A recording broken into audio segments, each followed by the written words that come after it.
once said, if you only have 3 seconds a day to take care of your health, you should drink as much omega-3 fatty acids as you can.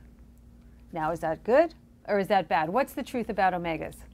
I'm Sarah Heiner, president of Bottom Line Publications, and this is our Conversation with the Experts, where we get the answers to your tough questions from our leading experts.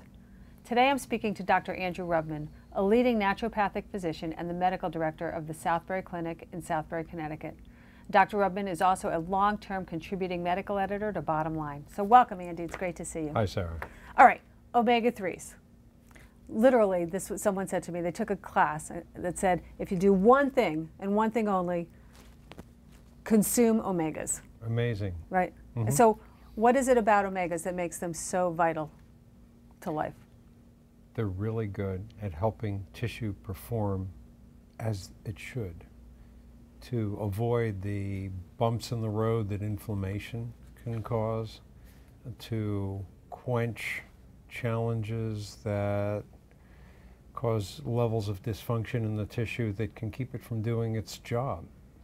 You can look at it primarily as a way to balance inflammatory challenges, and that goes throughout the entire body. So omega-3s is the ultimate anti-inflammatory.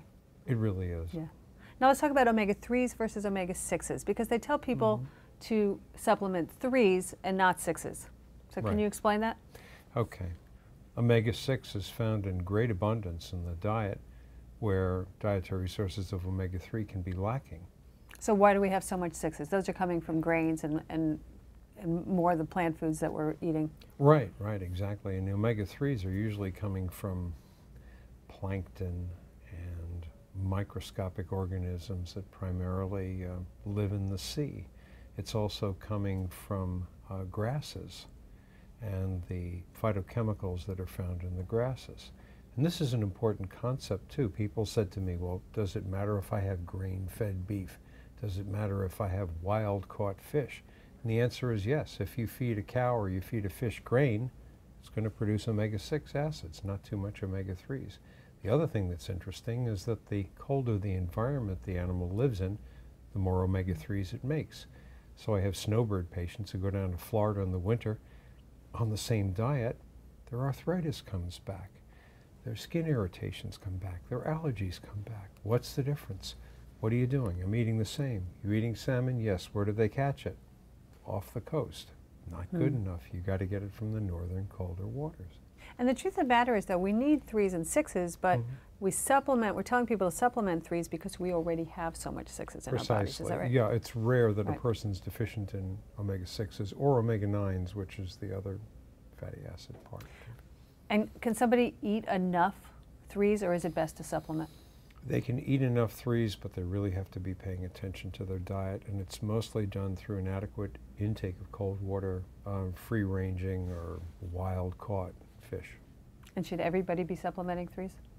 Most people should. All right, so now let's talk about, so 3 supplements. So they talk about fish oil, they talk about krill oil. Are they one better, the worse, basically the same? The krill is easier to concentrate in a smaller form. There's a concern whether or not the krill is going to be sustainable. The other thing is to pay attention to what I said about the creature needing to live in cold waters, and realize that when something becomes very popular, a lot of people get into the industry, and so there's a great variation in potency from one source to another, be it from fish oil or krill.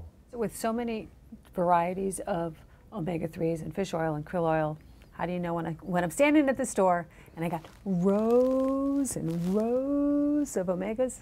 How do I know which one? Over-the-counter sources, there are 2 that are very reliable that I found to be almost as good as what I can get from my pharmaceutical suppliers. There's one that's called Udo's Choice. Very interesting gentleman who's very passionate about his products. And the other is from a company called Nordic Naturals. And they're very, very good. If you wanted to see if something was going to work for you and you wanted to buy something retail before you got something that was more elegant or perhaps more pricey, those are good places to go. Okay, and any risks of taking? It does tend to decrease blood coagulation in some people. There are some people that will be allergically sensitive, particularly if they have shellfish allergies.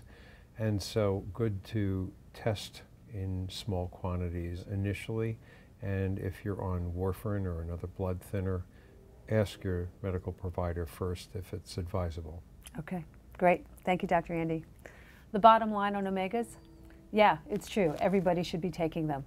They basically calm whatever inflammation is in your body. They're one of the best anti-inflammatories that's out there. Pretty much, there are many, many different brands of it that are out there. A couple in particular, Nordic Naturals or Udo's, are great brands for you to try. This is Sarah Heiner with Bottom Line.